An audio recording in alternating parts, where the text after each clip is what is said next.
Praise the lord. యేసు నామమే జయము. మన రక్షకుడు మన విమోచకుడైన యేసుక్రీస్తు అతి పరిశుద్ధ నామములో అందరికీ వందనాలు. చిన్న ప్రార్థన ద్వారా ఉదయకాల వాక్య ధ్యానం చేసుకుందాము. పరిశుద్ధుడా మహాగణుడు అనే దేవ యేసయ్య సర్వాధికారి నేను మీకు వేలాది వందనములు కృతజ్ఞత స్తుతి స్తోత్రం చెల్లించుకుంటాను తండ్రి. నేను ఉదయకాలం ప్రభు వాక్య భాగం ధ్యానిస్తుండగా వాక్య భాగం అర్థమూడలు సహాయం చేసి మీ కృపలో బలపరిచి మీకు మాదిరిగా మమ్మల్ని నడిపించమని చిన్న ప్రార్థన యేసుక్రీస్తు అతి పరిశుద్ధ నామములో అడిగి వేడుకుంటున్నాను తండ్రి. Amen amen. హెబ్రీయులకు రాసిన పత్రిక 7వ అధ్యాయము 24వ వచనము. ఈయన నిరంతరం ఉన్నవాడు కనుక మార్పు లేని యాజకత్వము కలిగిన వాడయ్యను. ఆమె దేవుడి వాక్య భాగం దీవించును కాక.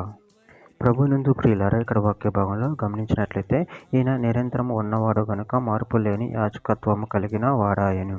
అదేవిధంగా ఇక్కడ వాక్య భాగంలో గమనించినట్లయితే హెబ్రీయులకు రాసిన పత్రిక 13వ అధ్యాయం 8వ వచనం. యేసుక్రీస్తు నిన్న నేడు ఒకటే రీతిగా ఉన్నాడు, అవును యుగ యుగములకును ఒకటే రీతిగా ఉండును. ప్రకటన గ్రంథం 1వ అధ్యాయం 18వ వచనం. నేను మొదటివాడును కడపటివాడును జీవించువాడును మృతుడనైతిని గాని ఇదిగా యుగ యుగములను సజీవుడనై ఉన్నాను, మరియు మరణం యొక్కయు పాతాళ లోకము యొక్కయు తాళపు చెవులు నా స్వాధీనంలో ఉన్నవి. 2 దినవృత్తాంతం గ్రంథం 7వ అధ్యాయం 3వ వచనం. అగ్ని యెహోవా తేజస్సును మందిరం మీదకి దిగగా చూచి ఇశ్రాయేలు అందరూ సాష్టాంగ నమస్కారం చేసి యెహోవా దయాళుడు, ఆయన కృప నిరంతరం ఉండునని చెప్పి ఆయనను ఆరాధించి స్తుతించిరి. ఇర్మీయా గ్రంథం 32వ అధ్యాయం 40వ వచనం. నేను వారికి మేలు చేయటం మానుకుంటున్నట్లు నిత్యమైన నిబంధనకు వారితో చేయుచున్నాను. వారు నన్ను విడవకుంటున్నట్లు వారి హృదయములలో నా ఎడల భయభక్తులు పుట్టించెదను. జకర్యా గ్రంథం 6వ అధ్యాయం 12-13 వచనాలు.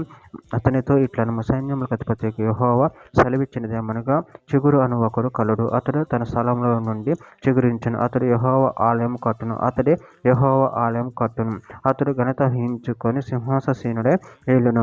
సింహాసీనుడై అతడు యాజకత్వము చేయగా ఆ ఇద్దరికి సమాధానకరమైన యోచనలు కలుగును. హెబ్రీయులకు రాసిన పత్రిక 7వ అధ్యాయం 25వ వచనం. ఈయన తన ద్వారా దేవుని యొద్దకు వచ్చు వారికి పక్షమని విజ్ఞాపనము చేయుటకు నిరంతరం జీవించుచున్నాడు కనుక వారిని సంపూర్ణంగా రక్షించుటకు శక్తిమంతుడై ఉన్నాడు. చివరిగా ఒక మాట. యోహాను రాసిన మొదటి పత్రిక 2వ అధ్యాయం 1వ వచనం. నా చిన్న పిల్లలారా, మీరు పాపం చేయకున్నట్టుకు ఈ సంగతులను మీకు రాయుచున్నాను. ఎవడైనా పాపం చేసిన యెడల నీతిమంతుడైన యేసుక్రీస్తు అను ఉత్తరవాది ఆదరణకర్త తండ్రి యొద్ద మనకున్నాడు. ఆమె దేవుని వాక్య భాగం దీవించిన కాక చిన్న ప్రార్థన చేసుకుందాము. పరిశుద్ధుడ ప్రేమ కలిగిన దేవేశయ్య, మీరు ఇచ్చిన వాక్యదానాన్ని బట్టి కృతజ్ఞతలు చెల్లించుకుంటున్నాను తండ్రి.